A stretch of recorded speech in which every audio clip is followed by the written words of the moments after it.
Like, this is possible. It is possible to live out the gospel. It is possible to live as lights in a dark world. It is possible to live, as in purity in a crooked and evil generation. It's possible to do this. And I want to show you two guys who have done this and are doing it well. Right? He holds up these two leaders, Timothy and Epaphroditus. Right? Paul has repeatedly held up to the church the ideas of being partners or participants in the advancing of the gospel.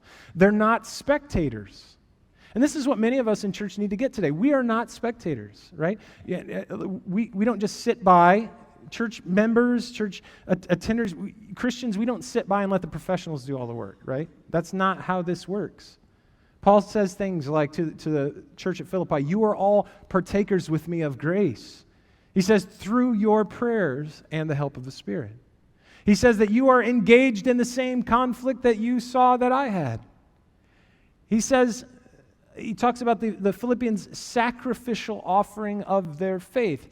Everything that Paul is telling, he's like, you're in this, right? You are called to live this out. It's not enough for us to just say, well, my life doesn't really matter that much. I'll take Jesus for what he can do for me, but I don't really want to be on the hook for having other people look at my life. We don't get that. We're not afforded that. Paul would answer the question, is anyone watching, with a resounding yes, and he would also say, you should welcome that. You should see that as an opportunity. Paul says things like, only let your manner of life be worthy of the gospel. What does that look like? Paul's going to give us living examples of the good work that Christ does in believers.